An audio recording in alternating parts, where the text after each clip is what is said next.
Purposely. Your life, God's purpose. Listen at onpurposely.com.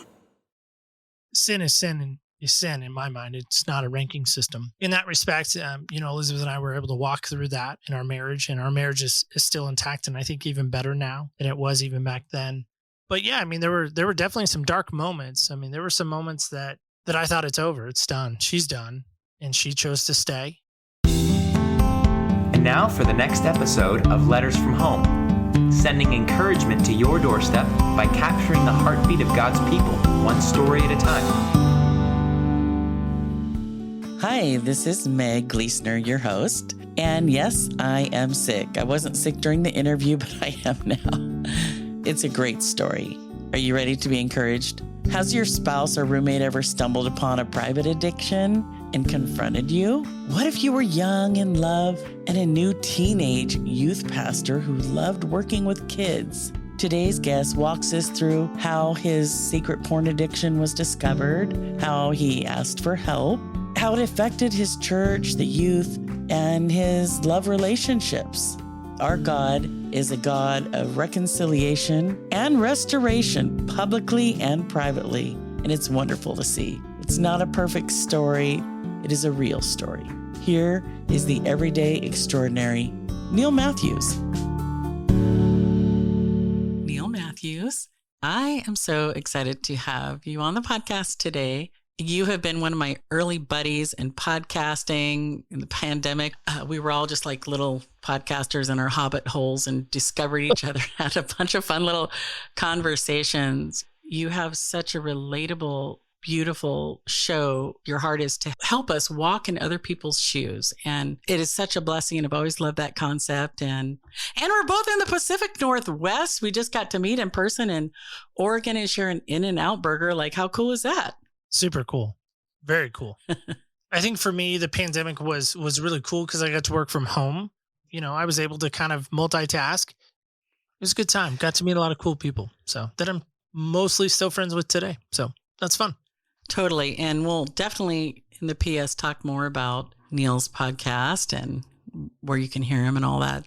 I know just in our interactions, I know that you have a really moving story. And I've always thought, Neil, that just being around you, you can just tell you're a really deep person and you've been through a lot and you just have kind of like a centered joy. I'm so excited that we get to just kind of dive right in. Let's just go back to the very beginning. What did it feel like to be little Neil Matthews? Boy, let's get into that DeLorean, right? Let's punch in, 1980, growing up, I was born in North Carolina. A lot of people maybe don't know that. They think I'm just obsessed with the University of North Carolina for no particular reason. Michael Jordan, maybe. But I was actually born in North Carolina. My passport, my birth certificate are North Carolina roots. So I don't remember a thing about it. 18 months there as a child, baby. I did drink the water. I tell people that all the time. So you see those ads on TV like, if you drank the water in Camp... Yeah, I did. I drank the water in Camp Lejeune. You drank the water. I drank the water. So that's probably why I'm a little quirky, a little different, a little special in some respects. So anyway, fast forward, I probably remember 1989, probably a little bit, is probably my first real memory of church. I was an Awana kid. I walked the aisle, Southern Baptist Church in Carlsbad, California, just because I in my heart of hearts knew I was a sinner. Awana was really good about telling me that I was a sinner and that I needed Jesus. And so, I ended up walking the aisle and, accepted Jesus as Lord and Savior. Did I really know what that meant at 9? Probably not. And sometime later I was baptized, and I remember the pastor telling me, how long could I hold my breath for? And I thought that was an odd question to ask, especially as a little 9-year-old. And I said, well, why is that? And he said, well, I know your life. You've done a lot of bad things. And so I got to hold you down a little extra long to get the sin out of your life. And he was teasing, but, at 9, I didn't know that. So that's so sad. What did your home life look like? Was that like an important part? And so everyone was kind of celebrating there with you? Yes, I would say yes and no. My dad was gone a lot. He's a retired United States Marine. And so he was gone a lot. I don't remember him being there maybe for the baptism. He might have been. I truly don't remember. My mom directed a child care center at the church. So she was I guess you could say, big in the church, if you will, on staff. I don't really remember. He was my dad. He was gone a lot. So, and when he was home, he was not really there. Kind of emotionally, there physically, but not really there emotionally. Kind of checked out a lot of times. But my mom too. She was working a lot, and so I think emotionally, on some level, she was kind of again there, but not there. She tried her best to be there emotionally for us kids. There's four of us. I have two technically older sisters, but I actually have a biological brother who's 2 years older than I am. So I'm the youngest, really, of four. Growing up, I mean, my dad was a provider. We never were homeless or anything like that. We always seemed to have just enough. We weren't like overly wealthy or rich, but again, just enough to make it through. Did you move a lot? So they did a lot of moving before I came along. By the time I came along in 1980, we had settled in Camp Pendleton, California, near Oceanside. Anyway, and then he ended up retiring in 92, 93, somewhere in there. And then we moved to Oregon. So after the time when you gave your life to the Lord, and do you remember, like, I don't know, growing in your faith, or is it something that became more real in your teen years?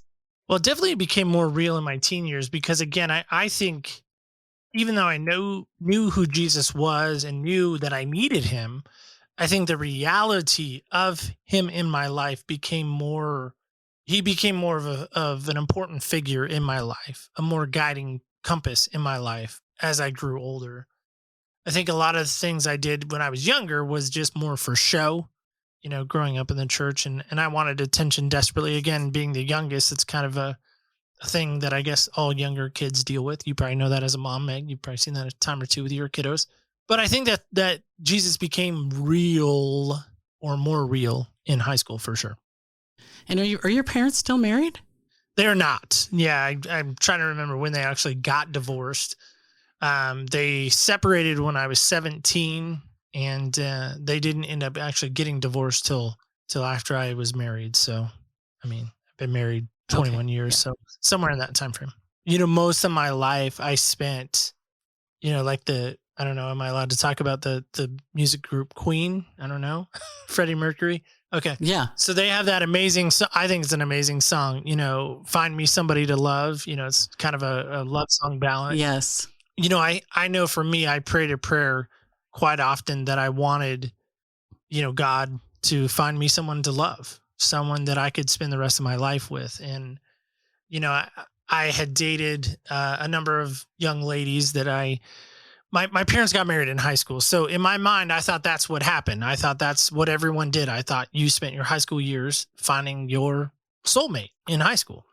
I didn't ever dream or envision going to college because I was told early on that was never on the table for me. I was, I wasn't smart enough. I wasn't, I was kind of dumb in some respects. I had a learning disability growing up. So the idea of college was never even a reality for me. It was always a dream, not a rock solid reality. So, well, I guess when I wrote that on your form, I was thinking about my wife in that moment, that I actually prayed that God would send me someone to love, someone that I could love, someone that would love me back, someone that would, find me. Again, the lyric goes, find me somebody to love. And so again, I had dated a number of girls prior to my wife that I thought, okay, this is the girl. One was Mormon, one was a preacher's kid, one was, her parents were going through a bad divorce. We kind of had this really weird Romeo and Juliet relationship, sort of, because our parents didn't want us together. And so that had its own little drama, teenage drama. But then when I found, my now wife, at the time we were 17, she was 16, I was 17. We met our freshman year. She absolutely hated me and did not see any potential in me. I think, I don't know, she would maybe push on the potential part, but she just thought I was a weirdo.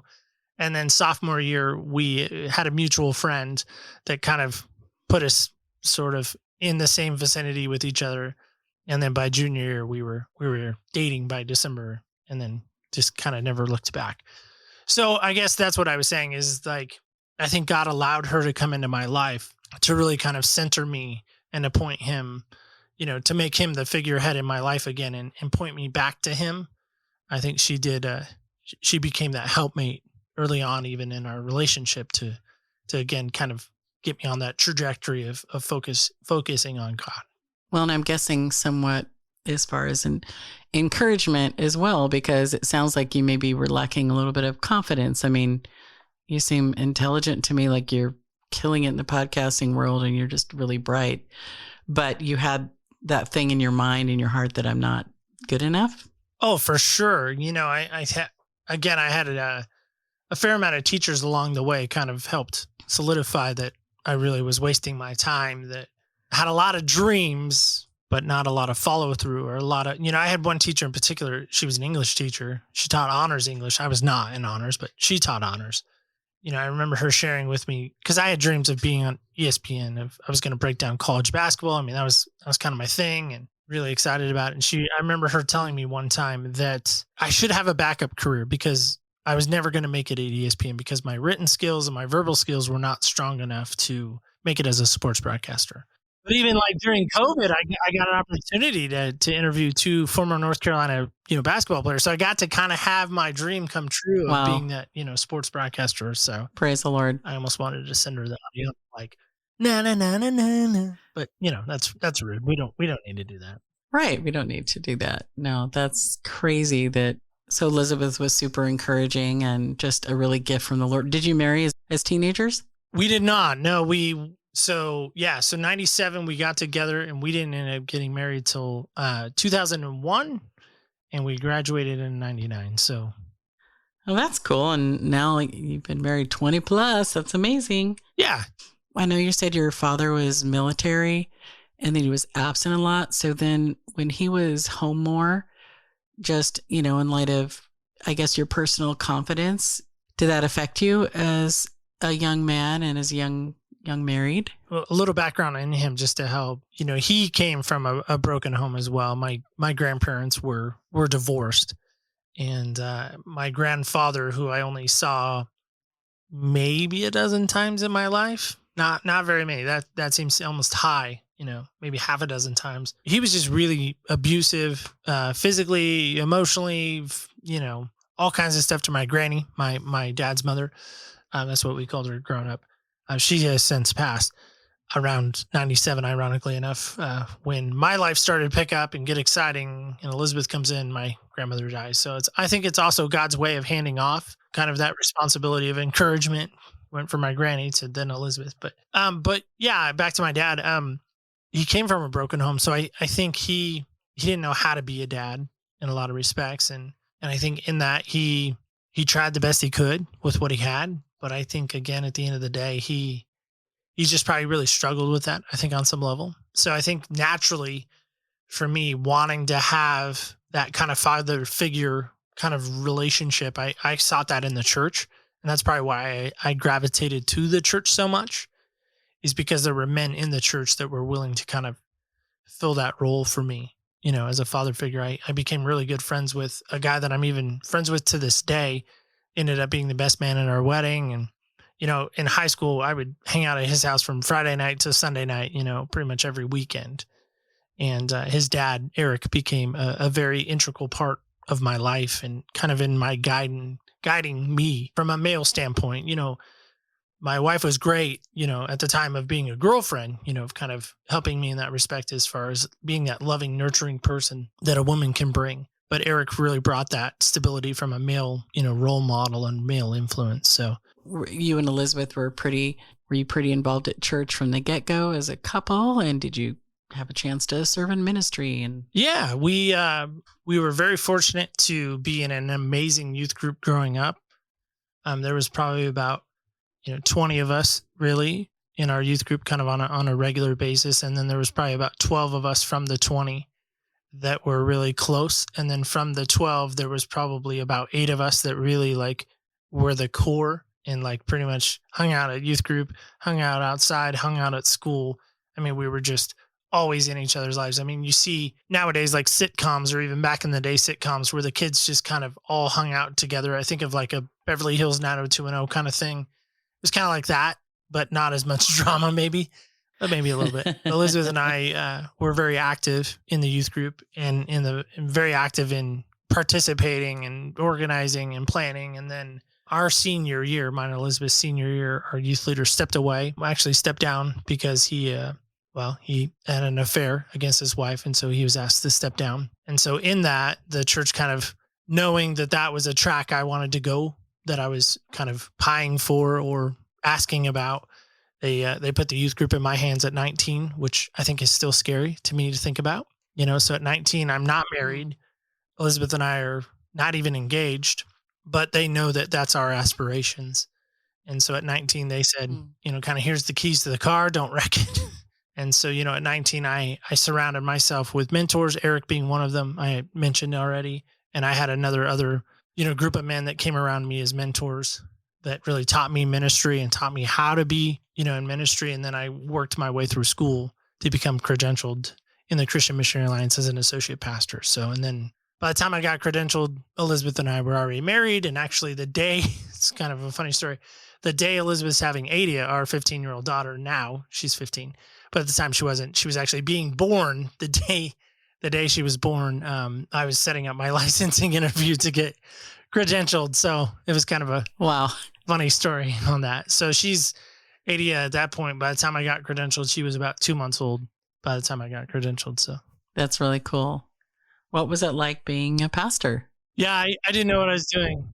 I had no idea what I was doing. I remember sitting in my office a lot of times thinking, like, what am I should be doing something, because I was used to a sales kind of 8 to 5 kind of job. And so I'd never really been in ministry. So I didn't know, so I went to a lot of basketball games. My kids, the youth kids were very active in our youth group in sports. So I went to like middle school basketball, which is the worst, by the way, side note. So I went to a lot of games, and I didn't really know what I know now, as far as discipling kids. I want a mulligan on that. Like I want to do overs in some way, because I feel like what I know now, I could have really helped those kids back then more. Yeah. Yeah. So I had an opportunity to serve in ministry for a while. And then I made some pretty bad choices in ministry and ended up forfeiting that away. Kind of had to walk through that as well. So we can dig into that too, if you want. So, yeah, whatever you think would be helpful, Neil. I think it'd be good, because there's so many youth are struggling with so many things. And I think it's hard that, here you are, a young man wanting to serve and honor the Lord and get put in this position as a young man. It's funny, the scriptures talk about not having young men be in charge for so many kinds of reasons, But yeah, if you want to share what your struggle looked like, and how did it all come, I guess, out in the open, and what did that whole process look like? I'm sure that was a hard season. Yeah, I mean, it definitely was. For me, just to be clear, my struggle was pornography, and I chose the word "was" there for a reason, because my wife and I walked through that not only as a married couple. I went to counseling personally as part of my my commitment to her, and then the church asked as well that I walk through it, which I would have even if they hadn't. I would have walked through counseling, because I really felt like I wanted to know the why behind why I had this addiction, this struggle. And I remember even far back as high school and even into middle school, it was kind of prevalent in my life in different segments. And I remember I would put it away for a while, and then I'd pick it back up again, and I'd put it away for a while, and I'd pick it back up again. And I think there's not a believer out there that hasn't dealt with something on some level that they've maybe struggled with, whether it be gossiping or, whether it be lying or whatever it may be, coveting. Sin is sin, and is sin in my mind. It's not a ranking system. In that respect, Elizabeth and I were able to walk through that in our marriage, and our marriage is still intact, and I think even better now than it was even back then. But yeah, I mean, there were definitely some dark moments. I mean, there were some moments that I thought it's over, it's done, she's done, and she chose to stay, and so obviously I'm grateful for that. What was the hardest part for Elizabeth? Boy, that's a good question. That's probably her question. I wouldn't really know how to answer that for her, but I think if I was going to guess, I think trust. She really felt like her trust was broken and her trust was violated. And, I think every woman feels, I shouldn't say every woman, most women, I think I'm safe to say every woman, but I don't know every woman, but I would say most women probably feel betrayed, that they feel like they're not good enough. They don't measure up. They cannot live up to the fantasy that, unfortunately, porn is peddling, is a fantasy, truly. And so I think those are a lot of the things that she has shared with me that she has dealt with. So again, I feel confident in that's her answer. But again, she would probably be able to speak to that better than I would. I think the other part for me is we chose to stay. We chose to work it out. We chose to figure it out. And I think that's huge. Mm-hmm. And again, we really leaned heavily into our faith and really leaned heavily into even our church. Our church was pretty instrumental in kind of being a guiding post for us, a guiding light in a lot of respects. When it came to light, I guess, was it your mentor who was just kind of counseling you and you just kind of brought it up, or he's like, how are you doing? And just kind of as kind of just discipline kind of behind doors, just in conversations that turned public? And how did it affect the kids, the youth group kids? Yeah, those are all great questions. So Elizabeth found it. We had a personal, home computer, and she just found, internet history and search history. And, obviously there's conversations that her and I have about it and why and all that stuff. And there was a period of time where she left for the night because she was just very hurt and frustrated, and rightfully so. And so I think that was probably one of the darkest that it got for me, at least. And I do remember thinking to myself, like, this is really serious. Like, something needs to change here. I ended up going to the church and going to the pastor, the senior pastor, who at that time, was basically my boss. That's how it works at church levels. And, confessing to him what had gone on and what had happened. And, he basically said, okay, well, this is going to have to go to the elders, which is kind of his bosses and my bosses in a lot of respects. That's how it worked in our denomination, at least. And then, probably over a 72-hour period, I was relieved of my position, asked to resign from my position. And I accepted, said I would. And so I did. And so what happened after that, shortly after that, was, I got into counseling and I got into, kind of the why and understanding the why. And I went through, intense counseling for probably about a year, almost a year and a half, which I learned a lot about myself. I learned a lot about the why of why I did this. And, my counselor said to me a lot of times, he said, I don't think you have a lust issue. I think you have an anger issue. I think when you get angry, this is your way you act out. This is what draws you in, is because you're in so much pain and you're in so much anger from growing up, childhood trauma had a part to play in it, that this is your escape. And I was like, wow.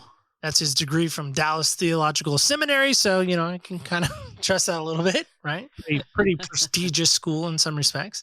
I think what happened in the days and really even weeks and months after that and even years now is that created a foundation for us to really have my life open to her.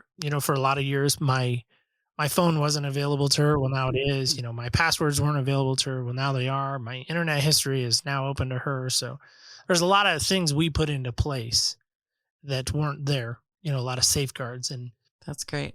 What I've done lately is just really try to help other men realize that this is a danger. We've had a number of episodes on my show, talking about this, and a number of people, come on and talk about the dangers of it. Just trying to educate now and trying to be a source of that. Yeah. And the percentages of young men and women that struggle with this is very high. And the pastor at our church is 32, and he's very open about this. And another pastor shared just last Sunday, he said he was overcome for 12 years and he just thought, I'm never going to be free. Will I ever be free from this? And he stands there up on the stage. He's the worship pastor. And I feel like there's a more open climate to be able to talk about these things. I know at our church a couple of years ago, we did a whole series in the high school group, and we showed the pastor showed the percentages of kids, and it's like, I don't know, 80 plus, or more of young men, and the young women, it's like over 60% struggle with porn. So I appreciate your vulnerability. And I think it's something that has exploded as a struggle, which maybe when you were struggling, you were more like, oh, wow, this guy's struggling with that. You probably felt more shame. And like you said, sin is sin and struggle is struggle, and there's reasons for things. So what would you say? And I do have young men who are subscribers to, and women who listen to the show. Is there any advice you would give to somebody right now who's in that place? Well, I think the greatest advice I would ever say is be transparent, and I think that's the hardest part, is in the early days, even though I had this amazing, mentor in my life, I still didn't feel comfortable sharing that struggle with him. And I think for me too, what's different now than back then is I think age has a part to play in it, as I've now realized in just the research I've done and the people I've talked to, is the idea that I'm not alone. And there was a lot of times I felt alone. And I think that's what the devil wants us to think, is we truly are alone. And that's it. That's all. We're on an island of misfit toys and nobody's going to love us and nobody's going to care about us. And so let's just keep sinning. And Paul kind of obviously speaks to that, should you keep on sinning? By no means. No, you've been saved by the blood. I'm messing that verse up, but kind of similar. But I also go back to what I was saying earlier about that prayer, that finding someone to love. When Elizabeth entered my life, I made a commitment to God that I would not have sex with her before I got married. And we honored that. And it was really hard at times because we really thought, we were going to end up together. And so what's it matter? Well, we wanted that to be our thing on our wedding night. And I think that's important to remember. Sex is such a great gift of God. And unfortunately, we as people, we as mankind have wrecked it. Just absolutely wrecked it.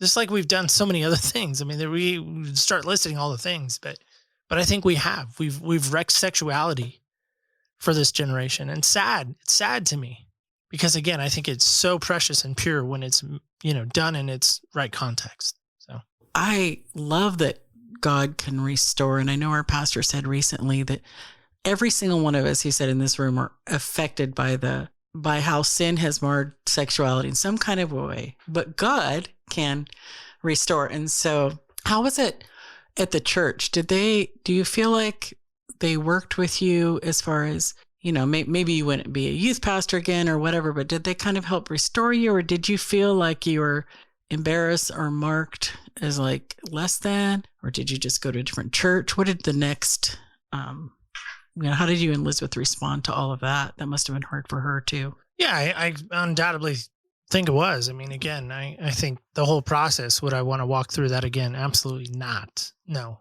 way. No how. I think she would echo that. It took about a year, again, of counseling. And then after a year, the church did restore me to a level of an elder. I was already on the elder board, which again, I thought it, what was I, 27, 28? That seems really young for an elder in some denominations. I was able to help in children's ministry. I was never able to go back to youth ministry for whatever reason. That's what the decision they made. I still don't understand that one, because to me, maybe it's because I wanted it so bad and people thought it was weird that I wanted it so bad. But yeah, the youth group after that, I think really kind of dissipated in a lot of respects because I wasn't there. I was a leading voice. I was a leading influence. And, it was hard for me to see kids leave. And I think, I know now, because I did a whole season on my show called, You Lost Me, about kids leaving the church. I interviewed a lot of former youth kids, and, off air, they shared that they left because of me, because of what I had, a lot of them didn't know why. I think a lot of them still probably don't know to this day. If they've heard me in any circle, they probably know, but I've never gone back and say, well, here's why. Here's the, 7 reasons why I left. But yeah, so shortly after that, I get restored. Obviously things seem to be going back to normal in some ways. But in my heart of hearts, I really wanted to be back in youth. And I knew that was never going to happen there. And so, we, Elizabeth and I, prayed and asked God where to send us. I ended up losing my job. So I'm kind of job hopping, if you will. And so I ended up getting a job at the city of Eagle Point, weirdly enough, where I live currently. And I met a really amazing couple named Craig and Lisa. Still in Oregon, yep. And so yep. I ended up meeting them, and through, I say like lemony snicket, through a series of unfortunate events, I ended up getting invited to their church at New Beginnings, weirdly enough, right? A church called New Beginnings. Weird. Great. That's so funny sometimes. And so, after some prayer and some fasting, truly, like I prayed and fasted over the decision, because when I left, not only was I leaving a church that I had grown up in from the time I was 6th grade till I was 28, 29, somewhere in there. That's a long time. And so leaving that church was like leaving family. And so we ended up praying and fasting. And I remember coming down the hill one night from taking my daughter to a friend's house. And this Brandon Heath song came up. And by the way, if Brandon ever hears this, Brandon, please come on the show because we'd like to talk about this moment with you. Shout out to Brandon Heath. But he writes this song. And I get a little emotional when I think about this moment because the line of the song is, "He's not finished with you yet." And I just pulled my car over and I just wept uncontrollably. And I just said, "God, what do you want from me?" And it was the next day that I met this guy, Craig and Lisa, and they invited me to New Beginnings, and we left. We left the church that I had attended, that I had, grown up in realistically, that I had, become a pastor at, that I had poured so much of my life into. We were done and we left. And so we started a New Beginnings, and probably, 6 months into going there, I ended up getting involved in the youth ministry and kind of just never looked back. So you're working with youth now. In what capacity? Yeah. So I'm not on staff. I'm just a volunteer, and actually being back in youth ministry, I should say, because I took about a 4-year sabbatical, you could say, which is what prompted me starting my show. So about 4 years ago, our youth group had kind of gone through another transition. And so I'm used to youth group transitions. It seems like this is like, I've earned all my merit badges in youth group transitions. So, but a friend of mine who was very active in the youth group program was basically like a youth director in a lot of respects. He didn't carry a pastoral role, even though he kind of was. But anyway, so he ends up stepping away and leaving the church for whatever reason. He's unhappy. And so he leaves. And so the youth group is going through a transition, kind of a shift in direction, and the direction that they were heading in. I was like, this is never going to work. I'm a veteran youth guy. I know how youth groups work, and this isn't going to work. And your plan sucks, basically, church leadership. I took my red ball and I went and played somewhere else. And in that process, I started my podcast and all this other stuff. And so you left New Beginnings. I never left. I probably should have, but I never left. Oh, yeah. Because I had a really bad attitude the whole time. I probably should have left. Okay. But I didn't. I stayed. I stuck around. People probably think I should have left because I had a really bad attitude the whole time. But I've since worked that out. It's kind of how things happen. We work things out. And so recently, probably within the last, I would say 6 months, I've been back teaching high school again on Sunday mornings. So, yeah, which is fun. That's great. Because I really like teaching high school. It's just a joy. And I love communicating. I mean, it's just kind of how I'm wired.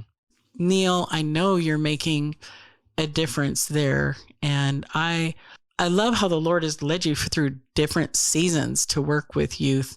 Now, how do you feel like you've changed now working with youth compared to the other times? I think the challenge that I'm always going to run into is, does the peacock get to come out or does Jesus get to come out? Right? Yeah. Because for me, I have a real hard time with being, and it got back to me, by the way, before they asked me to come teach again. It got back to me, and I don't know who said it, and it doesn't really matter. But somebody said when my name came up for consideration to be, involved in youth again, they said, well, do we want a showman or do we want a teacher? Because Neil has a tendency of being a showman. And I'm like, first off, what the heck is a showman? Like, I had to go kind of Google that. And I was like, are you talking about like the greatest story ever or whatever, the Hugh Jackman, the greatest show on earth with I knew I was going to mess that up because my wife saw it like 5 times in the theater, but anyway, but you know what I mean? Like, is that what they're talking about? And so I think for me, I have to be on guard for that. And so I think back then I didn't know that. So I think that's probably been the greatest leap forward, is the idea. I was so in love and intoxicated with the role of a pastor, I forgot what it was to be a pastor and to be a shepherd. I was just in love with the idea of it. And I never was in love with the role. I was in love with the position, if that makes sense. Like, I cared, again, more about my name being on the door. I cared more about people calling me pastor, which, by the way, was still trippy to me, even to this day. Still trippy that people did that. But I think for me, I learned that I had to, kind of what Christ says, I had to crucify that daily to say, no, this isn't about Neil. This is about what God's going to do in this moment. So that's probably what I learned. Yeah, totally. And it's encouraging too. I know you're just starting your 40s, right? And I'm, like well into my 50s and 42. 42. Yeah. And It's amazing the different perspective we have on our 20-year-old self or a 30-year-old self. There's a little bit of pride and maybe even low-key arrogance that you don't even know that you feel like you have the answers, but yet the passion for serving the Lord and all that is so strong. And sometimes we can be too hard on ourselves when we look back. And I just think it's so encouraging that you have gotten to recently reconnect. And even then, when you were learning so much and you were just, young, fresh, serving the Lord and trying to figure it out and not, struggling with, oh, this is so cool, the peacock thing and all. But God still used you in the midst of all of that to affect lives. What's on the horizon for you? Like, just as far as you and Elizabeth and where is your heart at for serving, and how has parenting changed you, and how has Adia changed your church view and worldview? I was actually sharing this with a friend recently. I said, I think God purposely gave us a daughter because he knew I couldn't handle a son, because I feel like I would have passed a lot of my own personal insecurities on this particular son.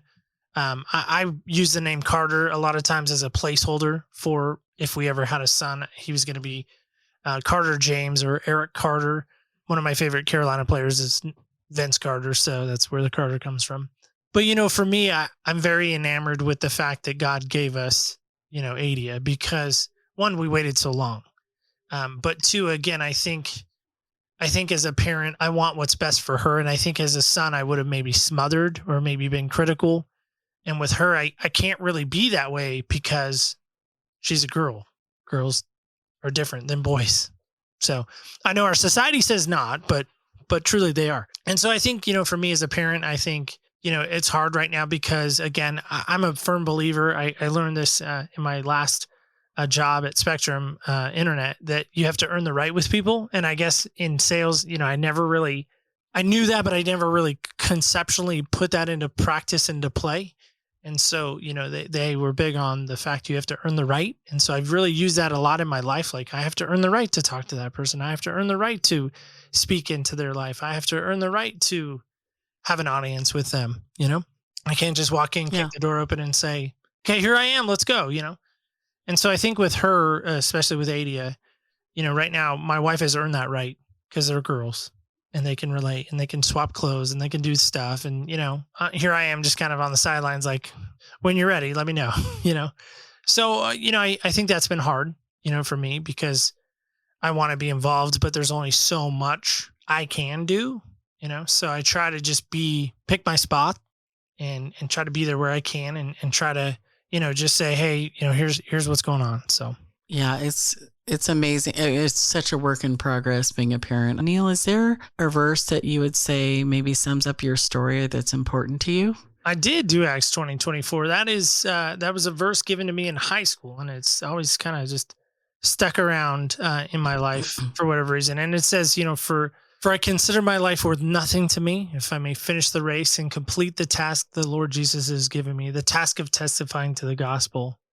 I don't know. That's always seemed to kind of resonate with me on some level because I used to be a runner. And so I think for me, I kind of want to gravitate towards that again, But recently, if I was I'm kind of changing gears a minute. But recently, one came to my life, I guess you could say, and it was 1 Peter. I had to look it up to make sure I was getting it right. 1 Peter 2:21, and it says, "For God called me to do good, even if it means suffering, just as Christ suffered for me. He is my example, and I must follow in his footsteps." And I think that's just more poetic of the show of really truly being in Jesus's sandals on a daily and really wanting to be in his sandals and his footsteps. Before we seal up the envelope on this letter of encouragement, we have prepared a little treat for you that we like to call the PS, so you can see more of the heart and personality of our guest. Here is your PS. Are you ready for some bonus questions? Let's do it. Let's make it happen. Let's do it. what is a specific genre that music you listen to your friends might be surprised about? Everybody always makes fun of me, and it's not necessarily a secret, but people make fun of me. I listen to spa music probably 90% of the time. Spa music. Yes. So like imagine going to a spa, you're getting your massage.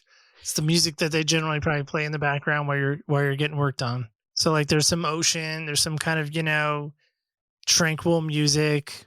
Yeah, it's bad. But if it's a specific song, there's a song that I just am, again, I love the word enamored, that I am enamored with. And it's by Andrew Ripp, R-I-P, if I'm saying his name right. And it's a song called Roses. And the lyrics are they were actually so powerful. I heard him on XM radio. He was playing with like Jennifer Knapp or somebody. And he sings the song Jericho. He's kind of famous for that. But anyway, he has this little known song called Roses, and it's just powerful. One of the lyrics goes, some of the lyrics go, he must have known about the heartbreak long before us. He must have known about the mistakes. Still, he chose us. He planted the tree where he would die. He put the thorns down the vine, and then he wore them. And love is the blood red stained, and beauty is the pain that exposes. Maybe that's why God made roses. And I don't know. I just really love that song. I play it pretty much every Sunday on repeat when I'm going to teach. So can you text that to me later? Yeah, absolutely. Happy to. My daughter, but you know what's so funny about that, Neil? What you shared is Mike Sunday night, he tries to call our adult kids. He called our daughter Hannah, whose middle name was Rose, Hannah Rose. And he was like, Hannah, I'm just listening to my spa music here. And it was like when we had acupuncture, and I don't know, it was so funny. And I was like, oh my goodness, you just described what Mike just said last night to our daughter, Hannah. So I'll tell him, you got to give a 1-minute plug for your favorite sports team. It's a huge part of your life, like your headphones now, the color, your car color, like you rep your team really well. So I want to give you 1-minute shout out. Oh man, my beloved Tar Heels. I have been a Tar Heels fan since I was in 6th grade when they beat Michigan in the Final Four. And so, so I've just been a huge Tar Heels fan majority of my life. A guy at work recently bet me, which he never cashed in on, so I'm a little mad about. But anyway, he bet me $100 that I couldn't wear light blue for a whole day. And I remember even writing something on a paper at work, and he said, nope, can't even use a light blue pen. So I couldn't use a light blue pen. I couldn't wear any of my bracelets. It's a very sad day for me. I felt out of sorts because undoubtedly every day I'm wearing something light blue. So being a big University of North Carolina fan, that's a key thing for me. So anyway, go Heels. Totally. Everyone who knows Neil knows it. I guess on a more serious note, what do you see as the greatest need in the church today? Well, I think discipleship, hands down, I think is the greatest need and still should be the greatest focus in our churches today. Because I think, our church is really big on disciples who make disciples who make disciples. And I think if you're not making disciples, what are you doing church-wise? Because I think, again, so many people need to be drawn into church. And I think if we're not teaching them how to be, I don't even like the word Christians because it's really been hijacked by a lot of other faiths, and I air quote that. I think Christianity really needs discipleship and needs to learn how to become a disciple, and really needs to learn how to understand why we read daily, why we pray daily, why we fast, why we baptize, why we do all these things that probably seem weird to the world. But I think discipleship would be the number one thing. As far as pastors, how can we do a better job supporting our pastors and I guess also helping create an environment that's more friendly toward people being open? Yeah, I think as far as that goes, I think the key for me, like I was saying, had I had, people in my life that I think were really a part of who I was and really a part of my life and who I allowed in, again, who I was maybe being discipled by, I think things could have been different for me, at least in my story. And so I think for me, what we should be doing for pastors is creating a support system for them where they can create and they can feel safe and they can feel okay, even if they're not making it or they're struggling. I think so many times pastors feel like, again, they're on an island of isolation because there's nobody that they can trust. There's nobody that they can really let down their guard to, because there's maybe a fear there because they feel like they have to know it all and have to do it all. And so I think if there was a way that pastors could really truly feel comfortable and confident, then maybe we wouldn't see as many fall. I don't know. True. Yeah. And I think one thing our pastors do, and I know my sons do it as well, is they're like, just as far as, the pornography issue, they're on Covenant Eyes, and they have like little groups, or like, I think a couple of my sons, one of them has the password for the other one or something like that on different, like there's so many good programs out there that are available that help us out with accountability with that particular issue. Having it be a little bit tough for you and feeling like your dad maybe wasn't there for you emotionally growing up. What would you say to listeners out there who are raising kids in the military? Well, I think the big thing I would say is love your kids. It took me probably within the last 10 years to really understand that he really did love me and really did see me and really did value me. It took a long time for him to come around. Now, again, everyone's going to be different. There isn't a cookie cutter way to do it. But the thing I did actually learn recently, I actually had a guest on that actually helped me with this on the show. And she said, we typically, when we run into somebody who's been in the military, we say, thank you. And rightfully so. They've put their life on the line and things like that. But she said, why don't we go a step further and say, so what made you join? Why did you get involved? What led you down that road? Actually engage in a conversation and tell me what your favorite parts were. Tell me what you hated about it. And I think for me, I got to ask my dad those questions recently because of this interaction I had with this amazing guest. And so for me, I would say just engaging in that conversation with that person who's in the military, but also remember they're carrying a lot too. There's a lot in that sea bag. There's a lot in that rucksack. There's a lot of weight that they're carrying with them. And I think so many times if we could just slow down enough and really say, what was that like, rather than just not caring or not empathizing, I think would maybe go a long way. 100%. Your interview with your dad is one of my favorite all-time episodes that I've ever listened to for podcasts, and I highly recommend it. Neil's podcast is Other People's Shoes Podcast. Yeah, I highly recommend wherever you're listening to Letters from Home, just plug in Other People's Shoes Podcast, and it'll pop up and you see this really great pair of beat up shoes. Neil, I love the theme of your podcast. And one fun thing that Neil does, and that you do, Neil, on every episode, is you ask people about their favorite pair of shoes, which was so fun. So I'm going to ask you, what is your favorite pair of shoes? And Elizabeth and Adia. Well, I don't know about Elizabeth and Adia, but I know Elizabeth will probably default to whatever's comfortable. She's not as much of a shoe nut as I am. Adia probably, she likes Vans. I think she's been getting into Hey Dudes lately, so that is now around our house. So I have personally not gotten a pair yet, so probably won't. But no, my favorite pair is probably a tie, pun intended. I recently purchased for my season 11. I wanted them for the full season. I purchased a pair of black Jordan 11s, and so if you're a shoe nut, you kind of know what I'm talking about.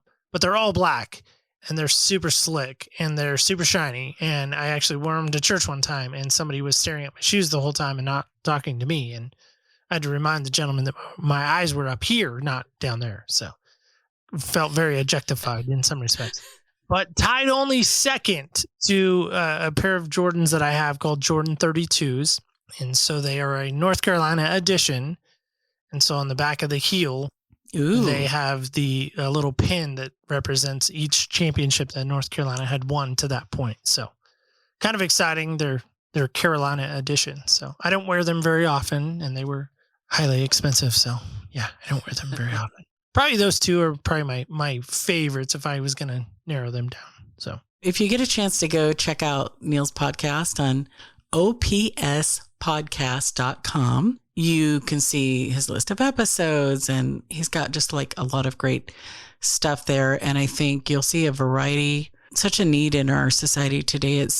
We don't have compassion, or we just view ourselves as different, but just to be able to step into other people's shoes and see their story can just transform your perspective. And I know that's happened to me with several Neil's episodes that I've listened to. And what have you personally most benefited from really getting into the stories? Like, how have you seen the Lord transform you? Well, I think every episode transforms me. I think every episode I walk away with something. I walk away with a little nugget or a little piece. Our friend Sean McCoy in Texas says, sometimes I wasn't for anyone else but you. And you get to put that in your treasure chest. And so one day you'll, look back on the little treasures that you have because you've created this little ecosystem almost, of just people with amazing stories, and they're there forever. As long as there's the internet, the show will be there in some way. And so for me, it's kind of cool because maybe if I'm having a bad day or maybe I'm having, a moment where I want to hear that person's voice again, maybe it's my dad, I'm very fortunate. Both my parents are still living, and God saw it fit that both my parents agreed to come on the show separately on 2 different topics. But, I will always have my mom's voice. I will always have my dad's voice, in a recording, which is kind of cool to think back on. Yeah. And Edie too, when she grows up, and she'll appreciate all the things that the kids don't always appreciate when they're young, they notice. But if you had limitless time and talents, what other ministry would you like to participate in or start? I think I really would probably start, my own radio station. I think that would be fun. I would love to one day be able to have, the ability to play a Christian, music radio station where, it's exclusive to Christian music. And maybe, when we're not playing Christian music, we're having Christian shows, kind of like a podcast or, I think that would be fun. I would love to maybe one day do that. And then I know there's a number of people that out there that do like internet radio. I don't know enough about that to be a part of that. But for me, I don't know. I just think it'd be fun to have my own kind of radio show. Goodness, that sounds like it's possible. Here is the last question. What is the legacy, Neil, that you want to leave behind? See, and probably about 10 years ago, I would have told you, I want to be the most whatever. And now really, I hope the only thing that people remember about me is that I loved well. I loved God well. I loved my wife well. And, I loved my daughter well. And, I was a pretty nice person. That's really all I care about. I mean, I know through the sands of time, some of that might get lost. And there was a time where I really wanted to be, more important than what I am. But I think, as I get older, I start to realize that the only thing that I really should care about is, again, that I love God well. I loved others well. I loved my wife well. Love my daughter well. And that's it at the end of the day. That's really all that should matter.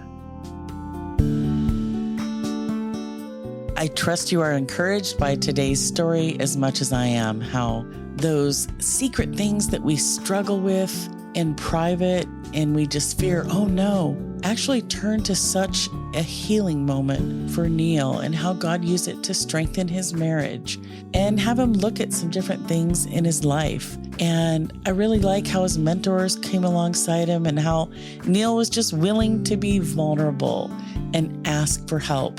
Seems so simple, but that is so hard. And today I'm praying for us all that we have the courage and love to step in if a friend's struggling with something secret, or if we are, to be willing to ask for help and to be vulnerable and trust that God is a God of reconciliation publicly and privately, and he will lead us, and also that we can show grace to others. As a podcast listener, do you sometimes struggle with where should I listen? Which app on my phone was I at, or where was I? Struggle no more. Letters from Home Podcast has our own app in the Google Play and Apple App Store. And guess what? It's free. Just search Letters from Home Podcast in the search bar in your phone's app store and click download. How about that? Then all of our everyday extraordinary faith stories will be right there in one easy place on your phone, so you don't have to go searching anymore. You can just tap the rainbow icon and encouragement is on the way. Links from our guests will be in the show notes. For more everyday extraordinary faith stories, go to our website, lettersfromhomepodcast.com, and click subscribe or follow on whatever platform you're listening to. 2 Corinthians 3:3. And you show that you are a letter from Christ, delivered by us, written not with ink, but with the Spirit of the living God, not on tablets of stone, but on tablets of human hearts. Until next time, go in